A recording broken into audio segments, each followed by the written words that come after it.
నమస్కారం ETV news కు స్వాగతం ముఖ్యాంశాలు ఆంధ్రప్రదేశ్లో ఉద్యోగుల బదిలీలకు మార్గదర్శకాలు జారీ 20వ తేదీలోగా ప్రక్రియ పూర్తి వ్యవసాయ శాఖకు మినహాయింపు ఆంధ్రప్రదేశ్లో 4000 ఉద్యోగాల భర్తీకి త్వరలోనే నోటిఫికేషన్లు సీఎం ఆమోదించగానే ప్రక్రియ ఆరంభం కృష్ణా పుష్కరాల పనుల పురోగతిపై చంద్రబాబు సమీక్ష రాజధాని ప్రతిష్ఠ పెంచేలా వైభవంగా నిర్వహించాలని అధికారులకు సూచన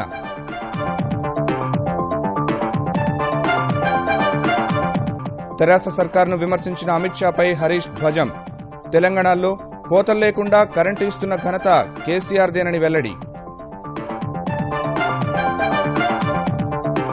తెలంగాణ కాంగ్రెస్ అసంతృప్తులను బుజ్జగిస్తున్న సీనియర్లు జైపాల్ రెడ్డి ఇంట్లో ముఖ్య నేతల భేటీ పార్టీ వీడబోనన్న సురేష్ రెడ్డి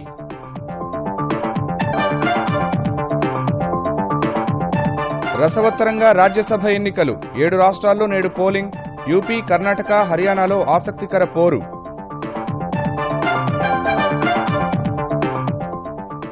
నేడు హరారే వేదికగా జింబాబ్వేతో భారత్ తొలి వన్డే యువ క్రికెటర్లతో సత్తా చాటేందుకు సిద్ధమైన ధోనీ సేన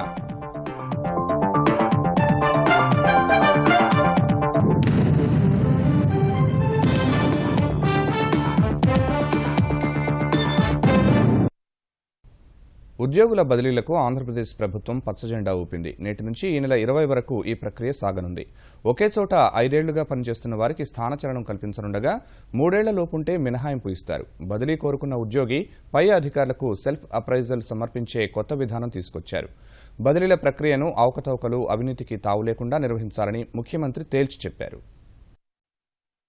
మంత్రులు కార్యదర్శులు కలెక్టర్లు విభాగాధిపతులు సమన్వయంతో సామర్థ్యం ప్రతిభ ఆధారంగా బదిలీల ప్రక్రియ పూర్తి చేయాలని ముఖ్యమంత్రి చంద్రబాబు ఉన్నతాధికారులను ఆదేశించారు ఈ మేరకు ఆర్థిక శాఖ ప్రత్యేక ప్రధాన కార్యదర్శి అజయ కలం ఉద్యోగుల బదిలీలపై విధి విధానాలు ఖరారు చేస్తూ ఉత్తర్వులు జారీ చేశారు నేటి నుంచి 20వ తేదీ వరకు ప్రక్రియ చేపట్టేందుకు అనుమతి ఇచ్చారు ఈ నెల 1వ తేదీ నాటికి ఒకే చోట 5 ఏళ్ల సర్వీసు పూర్తి చేసి ఉంటే స్థానచలనం తప్పనిసరి 3 ఏళ్లలోపు ఉంటే బదిలీ ఉండదు ఐటీడీఏ పరిధిలో ఒకే చోట 2 ఏళ్లు పనిచేస్తే బదిలీకి అర్హత ఉంటుంది వికలాంగ ఉద్యోగులు దంపతులు మానసిక సమస్యలతో బాధపడే పిల్లలున్నవారు కారుణ్య నియామకం ద్వారా ఉద్యోగంలో చేరిన వితంతువుల విజ్ఞాపనలను పరిగణలోకి తీసుకుంటారు బదిలీల ద్వారా భర్తీ చేయాల్సిన స్థానాల్లో ముందుగా గిరిజన ప్రాంతాల్లోని ఖాళీలను గుర్తించాల్సి ఉంటుంది సీజన్ మొదలైనందున ఈ బదిలీల నుంచి వ్యవసాయ శాఖకు మినహాయింపునిచ్చారు ఏ శాఖలోనూ 20% మించి బదిలీలు ఉండవు బదిలీ కోరుకున్న ఉద్యోగులు సెల్ఫ్ అప్రైజల్ నివేదికను పై అధికారికి అందించే విధానాన్ని ఈసారి ప్రవేశపెట్టారు ఈ నివేదికను 14వ తేదీలోపు అందించాల్సి ఉంటుంది ఒకే కేంద్రంలో 5 ఏళ్లు సర్వీసు పూర్తి చేసుకున్న ఉద్యోగుల జాబితాను ప్రతి శాఖ తమ పోర్టల్తో పాటు నోటీసు బోర్డులో తప్పనిసరిగా ఉంచాలి విద్య వైద్యం ఆరోగ్య కుటుంబ సంక్షేమతో పాటు రాబడి శాఖలైన వాణిజ్య పన్నులు ఎక్సైజ్ రిజిస్ట్రేషన్లు రవాణా శాఖల్ని తాజా విధి విధానాల నుంచి మినహాయించారు ఈ నెల 21వ తేదీ నుంచి బదిలీలపై తిరిగి నిషేధం అమల్లోకి వస్తోంది ఆంధ్రప్రదేశ్లో 4000 ఉద్యోగాల భర్తీకి త్వరలో నోటిఫికేషన్లు విడుదల కానున్నాయి ఏ శాఖలో ఎన్ని ఖాళీలు ఉన్నాయనే అంశం కొలిక్కి రావడం వల్ల ఇక తదుపరి ప్రక్రియపై సర్కారు దృష్టి పెట్టింది తొలి దశలో మొత్తం 10,000 ఉద్యోగాల నియామకాలు చేపట్టాలని ప్రభుత్వం నిర్ణయించింది ఇందులో పోలీసు జైళ్ల శాఖలోనే 6,000 ఉద్యోగాలు ఉన్నాయి మిగిలినవి 4,000 ఖాళీలు ఉంటాయి ఇందులో గ్రూప్ 1 89 గ్రూప్ 2 699 ఖాళీలు ఉండగా గ్రూప్ 3 ద్వారా 1000 పంచాయతీ కార్యదర్శుల పోస్టులను భర్తీ చేస్తారు ఇక మిగిలినవి సాంకేతిక విభాగం ఇతర శాఖలకు సంబంధించినవి ఉన్నాయి దీనికి సంబంధించి మంత్రివర్గం ఇప్పటికే నిర్ణయం తీసుకోగా ఆ దస్త్రం ముఖ్యమంత్రి కార్యాలయంలో ఉంది ఆయన ఆమోదం పొందాక ఉత్తర్వులు వెలువడతాయి ఆ వెంటనే నోటిఫికేషన్లు ఇచ్చేందుకు ఏపీపీఎస్సీ సన్నాహాలు చేస్తోంది రాజధాని ప్రతిష్ఠ పెంచేలా కృష్ణా పుష్కరాలు నిర్వహించాలని ఆంధ్రప్రదేశ్ ముఖ్యమంత్రి చంద్రబాబు అధికారులను ఆదేశించారు ఆగస్టు 12 నుంచి నదీ హారతి చేపట్టాలని నిర్ణయించారు ఘాట్లలో సకల సౌకర్యాలు కల్పించాలని సుందరీకరణతో అద్భుత శోభను తీసుకురావాలని సీఎం నిర్దేశించారు పుష్కర పనుల్లో జాప్యాన్ని సహించబోనని ఆకస్మికంగా పర్యవేక్షిస్తానని సీఎం స్పష్టం చేశారు కృష్ణా పుష్కరాలకు సంబంధించి కర్నూలు, గుంటూరు, కృష్ణా జిల్లాల్లో పనులు చేపట్టిన ప్రభుత్వ శాఖలతో ముఖ్యమంత్రి చంద్రబాబు సమీక్షించారు. మహాఘట్టం ప్రారంభమయ్యే ఆగస్టు 12 సాయంత్రం నుంచి కృష్ణమ్మకు హారతిచ్చే కార్యక్రమంలో స్వయంగా పాల్గొనాలని ముఖ్యమంత్రి నిర్ణయించారు. హారతి ముగిసిన వెంటనే కళ్లు చెదిరే లేజర్ షో ఉంటుంది. ఈ కార్యక్రమాలు పుష్కరాల తర్వాత కూడా పర్యాటకుల్ని ఆకర్షించేందుకు శాశ్వతంగా నిర్వహించే ఏర్పాట్లు చేస్తున్నారు. పుష్కర ఘాట్లలోనూ, భవానీ ద్వీపం ప్రాంతంలోనూ వెంటనే ట్రెడ్జింగ్ చేపట్టి మరింత ఎక్కువ నీరు నదిలో ఉండేలా జాగ్రత్తలు తీసుకోవాలని జలవనరుల శాఖను సీఎం ఆదేశించారు. ప్రకాశం బ్యారేజీకి ఇరువైపులా విద్యుత్ దీప కాంతులు ప్రత్యేక ఆకర్షణగా నిలవాలన్నారు. విజయవాడలో రైల్వే ట్రాక్కు ఇరువైపులా రైలింగ్ ఏర్పాటు చేసి ప్లాంటేషన్ చేయించాలన్నారు. ఎక్కడ బారికేడింగ్ చేయాలన్నది రోడ్లు, భవనాలు, పోలీస్ శాఖల అధికారులు సమన్వయంతో నిర్ణయించాలని 3 రోజుల ముందు నుంచే సన్నాహక కార్యక్రమాలు చేపట్టాలన్నారు. ట్రాఫిక్ నిర్వహణకు ఈసారి గూగుల్తో కలిసి పనిచేస్తున్నామని ముఖ్యమంత్రి చెప్పారు. నిఘా కెమెరాలే కాకుండా సెల్ఫోన్ల సాయంతో ట్రాఫిక్ నియంత్రణ చేపడుతున్నట్లు తెలిపారు.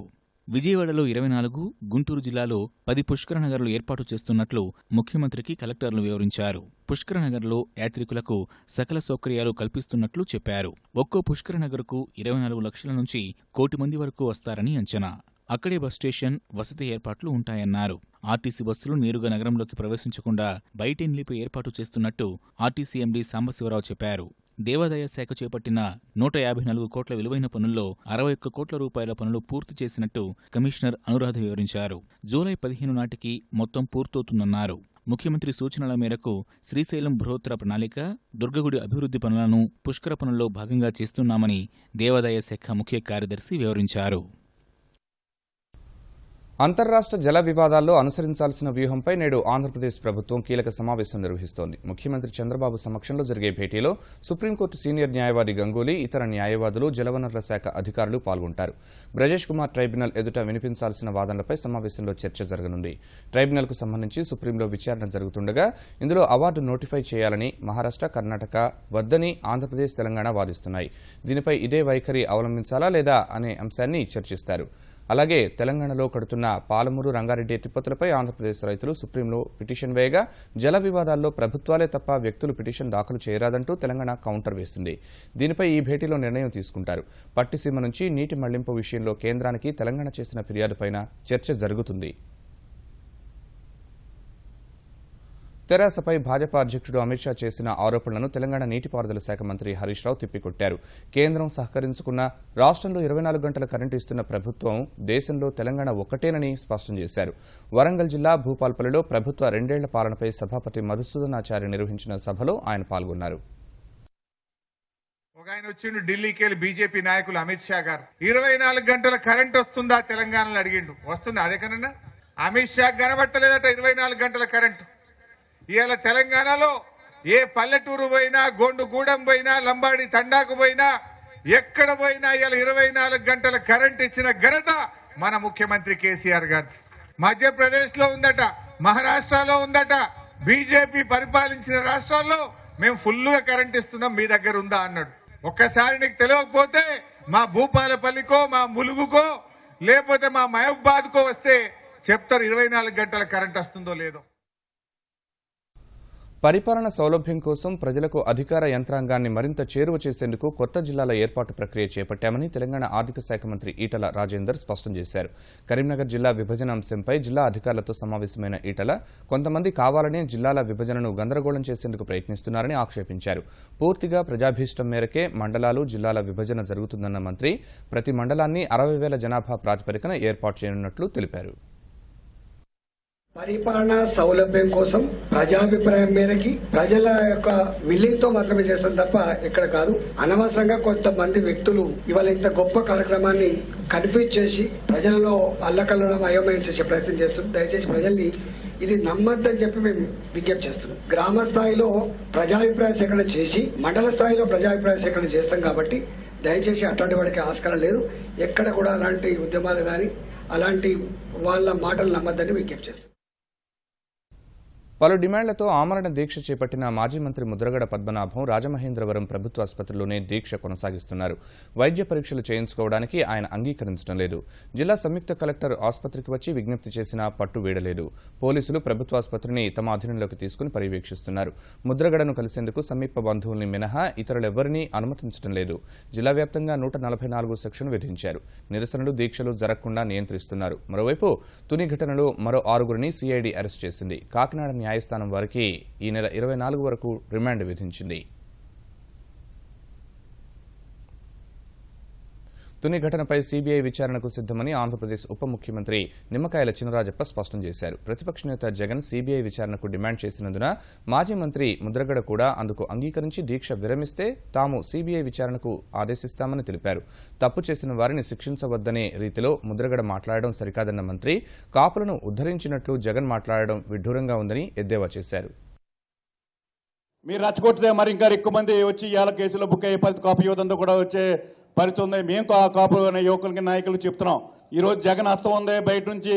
మీరందరూ కూడా దయవచ్చి మీరు అర్థం చేసుకోండి. మొదటి నుంచి మేము చెప్పేది జగన్ హస్తం ఉంది, ముద్రగడ పద్మనాభం సపోర్ట్ ఉందని చెప్పాం. ఇవాళ కూడా ఆయన మాట్లాడటం జరిగింది, అమ్మటి రాంబాబు గారికి మాట్లాడటం జరిగింది. మీరందరూ కూడా ఈ ట్రాప్లో పడొద్దు, మీరందరూ కూడా మంచిగా ఉండండి, ఈ గొడవలోకి రావద్దు. ముద్రగడ పద్మనాభం గారిని నచ్చకపోయినా సరే మేము ఇవాళ బయటకు తీసుకొచ్చే విధంగా చర్యలు తీసుకుంటే. మంగళగిరి పరిధిలోని ఆత్మకూరు హ్యాపీ రిసార్ట్స్లో నిర్వహించిన కాపు ఆత్మీయ సమావేశం ముద్రగడ సహా ప్రతిపక్ష నేత జగన్ తీరుపై తీవ్ర ఆగ్రహం వ్యక్తం చేసింది. కాపులను తెలుగుదేశం పార్టీకి దూరం చేసి రాజకీయ లబ్ధి పొందాలనే కుట్ర చేస్తున్న జగన్ ముద్రగడతో దీక్ష చేయిస్తున్నారని సమావేశానికి హాజరైన తెలుగుదేశం ఆంధ్రప్రదేశ్ అధ్యక్షుడు కిమిడి కళా వెంకట్రావు ఆరోపించారు. తుని ఘటనలో అరెస్టు చేసిన నిందితుల్లో 3 మాత్రమే కాపు వర్గానికి చెందిన వారని, మిగిలిన వాళ్లు వేరే కులానికి చెందిన వారని కళా వెంకట్రావు వివరించారు. ఇప్పుడుండేటటువంటి జగన్మోహన్ రెడ్డి గారు కూడా దీన్ని ఆయన డైవర్ట్ చేసి వాళ్ళకి రాజకీయంగా ఈ సామాజిక వర్గాన్ని రోడ్డెక్కించాలనేదే చూస్తున్నారు తప్ప వాళ్ళు పొలిటికల్గా మానేసి సామాజిక వర్గంగా వీళ్ళకి ఏ విధంగా ఉపయోగపడుతుంది, వీళ్ళు ముందుకు రావాలనేటటువంటి ఉద్దేశాలు ఆ పార్టీలో లేవు. మొక్కలను నాటుదాం, కరువును పారదోలుదాం అంటూ ఈటీవీ ఈనాడు చేపట్టిన వనభారతి జనహారతి కార్యక్రమానికి తెలుగు రాష్ట్రాల్లో పెద్ద ఎత్తున స్పందన లభిస్తోంది. తెలుగు రాష్ట్రాలను హరిత రాష్ట్రాలుగా తీర్చిదిద్దేందుకు ప్రజాప్రతినిధులు, అధికారులు, ప్రజలు కదలి వస్తున్నారు. మొక్కలు నాటి ప్రకృతికి మానవుడు చేసిన నష్టాన్ని పూడ్చుతున్నారు. ఈటీవీ ఈనాడు చేపట్టిన మరో బృహత్ కార్యం వనభారతి జనహారతిలో తెలంగాణ ప్రజానీకం స్వచ్ఛందంగా పాల్గొంటున్నారు. రంగారెడ్డి జిల్లా శేరిలింగంపల్లి నియోజకవర్గంలోని హుడా కాలనీలో స్థానికులతో కలిసి శాసనసభ్యుడు అరికేపూడి గాంధీ మొక్క నాటారు. ఖమ్మం జిల్లా కొత్తగూడెంలో విశ్రాంత ఉద్యోగులు 100 మొక్కలు నాటారు. కరీంనగర్ జిల్లా రామడుగులో ఎంపీడీఓ రాధారాణి, మాజీ ఎంపీపీ తిరుపతి మొక్కలు నాటారు. పెద్దపల్లి ఎమ్మెల్యే దాసరి మనోహర్ రెడ్డి తన ఇంటి నుంచే వనభారతి జనహారతికి శ్రీకారం చుట్టారు. కుటుంబ సభ్యులతో కలిసి ఆయన ఇంటి ప్రాంగణంలో 10 మొక్కలు నాటారు.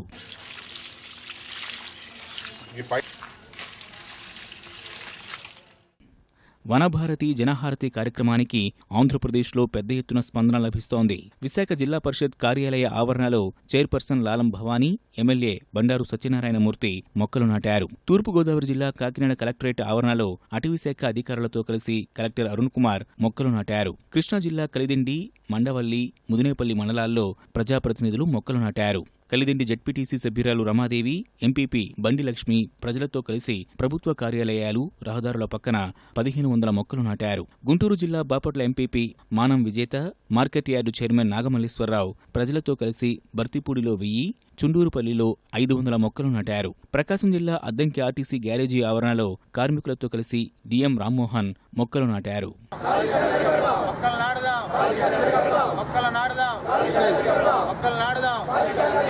పర్యావరణ పరిరక్షణలో ప్రతి ఒక్కరూ భాగస్వాములు కావాలని, మొక్కలను నాటడమే కాదు వాటి సంరక్షణలోనూ శ్రద్ధ చూపాలని ప్రజాప్రతినిధులు పిలుపునిచ్చారు.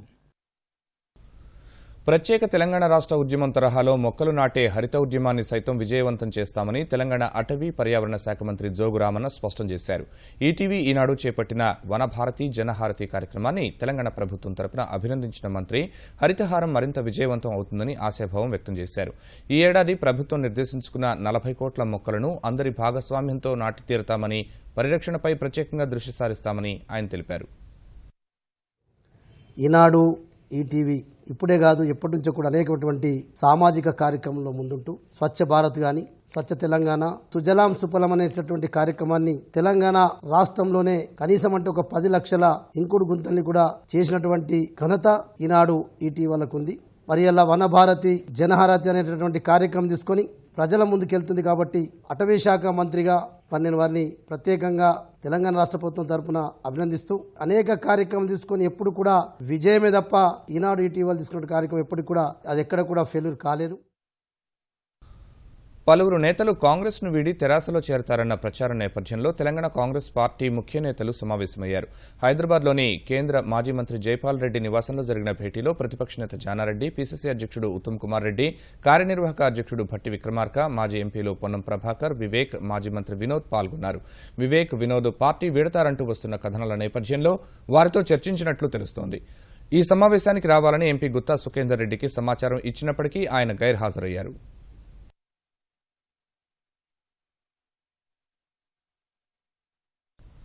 కాంగ్రెస్ను వీడి తెరాసలో చేరుతున్నారంటూ తనపై వస్తున్న కథనాలను మాజీ సభాపతి సురేష్ రెడ్డి ఖండించారు. కాంగ్రెస్తో 100 ఏళ్ల పైబడిన అనుబంధం తన కుటుంబానికి ఉందన్న ఆయన చివరి వరకు పార్టీ అభ్యున్నతి కోసం పనిచేస్తానని చెప్పారు.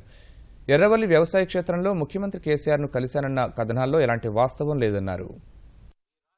కూడా అభివృద్ధి దిశలో నడవాలంటే తప్పనిసరిగా రాజకీయ వాతావరణం ఎక్కడ కూడా కాలుష్యం కాకుండా చూసే విధంగా ఉండాలని మీ ద్వారా నేను మనవి చేస్తూ మరి ఈ వార్తను మళ్లీ ఓసారి నేను తీవ్రంగా ఖండిస్తున్నాను. నేను కాంగ్రెస్ వాదిగానే నిలిచిపోతాను.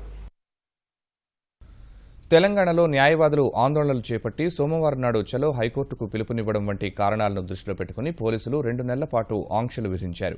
హైకోర్టు పరిసర ప్రాంతాల్లో సభలు, సమావేశాలు, ప్రదర్శనలు ముందస్తు అనుమతి లేకుండా నిర్వహించరాదని నగర పోలీస్ కమిషనర్ మహేందర్ రెడ్డి స్పష్టం చేశారు. ఈ ఉత్తర్వులు సోమవారం నుంచి ఆగస్టు 11 వరకు అమల్లో ఉంటాయని పేర్కొన్నారు. హైకోర్టు సమీపంలోని ప్రదేశాల్లో 5 అంతకు మించి గుమికూడరాదని, ఆయుధాలు తరలింపు, నినదించడం, బ్యానర్లు, ప్లకార్డులు, కర్రలు చేతుపట్టి తీసుకెళ్లడం, ధర్నాలు నిర్వహించడాన్ని నిషేధించారు. ఎవరైనా ఆంక్షలు ఉల్లంఘిస్తే చట్టపరంగా చర్యలు తీసుకుంటామని హెచ్చరించారు. ఆంధ్రప్రదేశ్ నుంచి రాజ్యసభకు ఎన్నికైనందున ఆ రాష్ట్రంలో రైల్వేల అభివృద్ధికి అన్ని విధాలా కృషి చేస్తానని రైల్వే మంత్రి సురేష్ ప్రభు పునరుద్ఘాటించారు. ఈ మేరకు ఈటీవీకి ఇచ్చిన ఇంటర్వ్యూలో స్పష్టం చేసిన కేంద్ర మంత్రి ఆంధ్రప్రదేశ్ ప్రజలు చూపిన ఆదరాభిమానాలకు ధన్యవాదాలు చెప్పారు. 4 टाइम मैं लोकसभा में चुन के आया महाराष्ट्र से, 1 टाइम में चुन के आया हरियाणा से उत्तर में, अभी मैं आया दक्षिण में. जब मैं वहां गया तो मुझे भी लग रहा था कि लोग कहेंगे बाहर से आया हूं. जिस तरह से लोगों ने लगन से, प्यार से, उत्साह से स्वागत किया, वहां के मुख्यमंत्री चंद्रबाबू नायडू जी ने भी कहा कि लोग मुझे आके मुबारक दे रहे हैं कि आपको यहाँ पे आने का मौका दिया. मैं समझता हूँ ये इसका श्रेय भी सही माने में लोगों को जाता है. इस तरह का प्यार मैं तो सोच भी नहीं सकता था कि जिस तरह से लोग आते थे, कॉमन लोग, वहाँ के सांसद, वहाँ के विधायक, जिस तरह से आके वहाँ की मीडिया, इसके लिए मैं इन लोगों को भी धन्यवाद देना चाहता हूँ. अभी जिम्मेदारी बढ़ गई है, इसलिए मैंने जिस दिन सांसद बना उसी दिन 4-4.5 घंटे मैंने राज्य सरकार के सभी प्रतिनिधियों के साथ बिताए. स्वयं मुख्यमंत्री भी थे. हमने पूरा एक्शन प्लान आंध्र प्रदेश के लिए क्या कर सकते हैं बनाया, क्योंकि मैं समझता हूँ रेल का विकास करने के लिए राज्यों का सहयोग बहुत जरूरी है. రాబోయే 3 రోజుల వరకు తెలుగు రాష్ట్రాల్లో వానలు, ఉరుములతో కూడిన జల్లులు కురిసే అవకాశం ఉందని హైదరాబాద్ వాతావరణ కేంద్రం ప్రకటించింది. ప్రస్తుతం ఓ అల్పపీడన ద్రోణి ఛత్తీస్గఢ్ నుంచి దక్షిణ తమిళనాడు వరకు కొనసాగుతోందని, అరేబియా మహాసముద్రంలోనూ ఉపరితల ఆవర్తనం కొనసాగుతోందని అధికారులు వెల్లడించారు. ఫలితంగా రాగల 72 గంటల్లో తెలంగాణ, ఆంధ్రప్రదేశ్లో వర్షాలు కురిసే అవకాశాలు ఎక్కువగా ఉన్నాయని తెలిపారు. కొన్ని ప్రాంతాల్లో ఈదురుగాళ్ల ప్రభావం ఉండే అవకాశం ఉందని స్పష్టం చేశారు. నైరుతి రుతుపవనాలు రాయలసీమ, దక్షిణ కోస్తాలోని మరికొన్ని ప్రాంతాలకు విస్తరించాయని, త్వరలో తెలంగాణకు వ్యాపించే అవకాశం ఉందని ప్రకటించారు. ప్రస్తుతం ఒక అల్పపీడన ద్రోణి మన ఛత్తీస్గఢ్ నుంచి దక్షిణ తమిళనాడు వరకు మనకి తెలంగాణ, రాయలసీమ కూడా విస్తరించింది. ఇక ఉపరితల ఆవర్తం బాగా మూవ్ అయ్యి ఈరోజు మన బెంగాల్ మీదుగా అది కేంద్రీకృతం అయి ఉంది. ఇటు అరేబియా సీలో కూడా ఉపరితల ఆవర్తం కొనసాగుతుంది. ప్రస్తుతం ఈ సైనాప్టిక్ సిచ్యువేషన్ మనం గమనిస్తే, ఇప్పుడు ఈ వాతావరణ పరిస్థితులు గమనిస్తే ఇటు కోస్తాంధ్ర, రాయలసీమ, తెలంగాణలో అక్కడక్కడ వానలు, ఉరుములతో కూడిన జల్లులు, 1-2 చోట్ల ఈదురుగాలితో కూడిన కూడా వాతావరణం కూడా నెలకొనే అవకాశాలు ఎక్కువగా ఉంటాయి. విశాఖ నగరాన్ని పర్యాటక రాజధానిగా తీర్చిదిద్దేందుకు ఆంధ్రప్రదేశ్ పర్యాటక శాఖ సన్నద్దమవుతోంది. భీమిలి నియోజకవర్గంలోని పాండ్రంగి గ్రామంలో మన్యం వీరుడు అల్లూరి సీతారామరాజు నివాస గృహాన్ని పరిసర ప్రాంతాలను అభివృద్ది చేస్తున్నారు. సెయింట్ పీటర్స్ చర్చ్, డచ్ సమాధుల వద్ద పర్యాటకుల కోసం మౌలిక వసతులు కల్పిస్తున్నారు. విశాఖ అందాలకు తలమానికంగా ఉన్న ఎర్రమట్టి దిబ్బల అందాలను వీక్షించేందుకు 25 లక్షల రూపాయలతో వాచ్ టవర్ను నిర్మించారు. దీనిపై నుంచి ఎర్రమట్టి దిబ్బల అందాలను చూడవచ్చు. వీటితో పాటు తొట్లకొండ, బావికొండ, తెన్నేటి పార్క్ వంటి ప్రదేశాల్లో పర్యాటకులకు మరిన్ని వసతులు కల్పించేందుకు ఏర్పాట్లు సాగుతున్నాయి.